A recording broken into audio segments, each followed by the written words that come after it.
question we have is about identity. It's a personal question that I've come up with, but I think some of you might be able to relate. So I'm a diaspora, I'm Canadian born. My family is from Tanzania, but originally from Gujarat. So I've always struggled to identify who I am in the Canadian context. So when I went to school and I had to eat lunch, I would take my butter chicken and I would go sit on the side because I didn't want my white friends to have to smell my food. But when I was with my family at mosque or temple, I would all of a sudden have an Indian accent. So I was always stuck between these two identities constantly. And these are things I did as a child, 6, 7, 8, 9. And now as an adult, I'm still trying to figure out how to navigate in this space. So my question for you is, as youth, we have the ability to adapt our identities to fit the social surroundings we're in. How do we begin to understand our authentic truths and act upon them in a world that expects us to change and be amiable in our environments? See, in 21st century, the comfort of belonging to a specific community, because especially you come from India. In India, people lived in adjacent homes for thousands of years actually, for millennia they've been there in the same places. But this is one kind of community, this another, this is another. They cook differently. They're all together, everything, but they still cook differently. They always get married among themselves.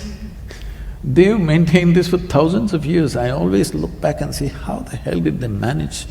The cooking didn't get mixed up, you know How did they manage this? It's quite incredible they managed that. But that time is over in many ways. We must preserve those individual cultures because they're valuable, because they evolved over thousands of years. Each one of them have their uniqueness and beauty about them. But it lost its value when you did not understand what is a difference and what is a discriminatory process. See, it's wonderful that each one of us are different. If there was one more person just like you in your home, could you live there, I'm asking? Hello? Aren't we glad everybody is different and nobody is like us? So whether it's as an individual person or as a community or as a nation, we are all different and that's fantastic. But when we misunderstand differences as discriminatory process, then it becomes ugly. When that ugliness comes, we want to demolish all differences and make everybody into McDonald's. Okay?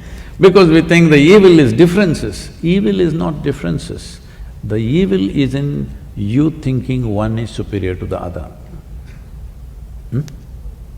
Instead of seeing this world is fantastic only because we are so different. You're all of us same. I won't have a conversation with you if you were just like me. Hello?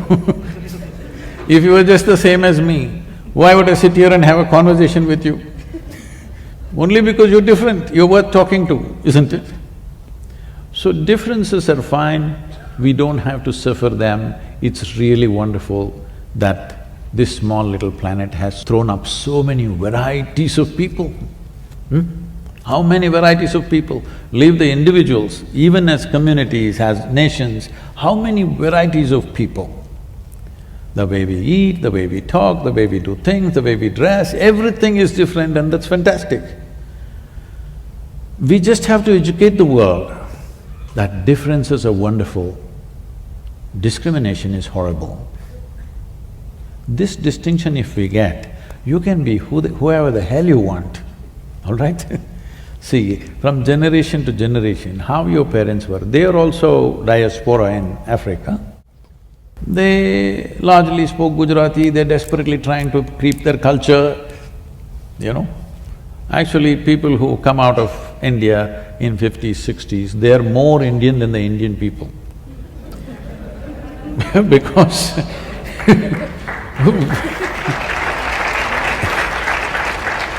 India has changed dramatically since then. But people who came out as one community and living in Africa, in UK, some other place, they are totally still dressing, talking, eating like 1950s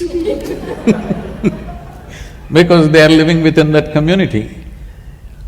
All this is not a problem. This is all wonderful, how human beings evolve, adapt, do things.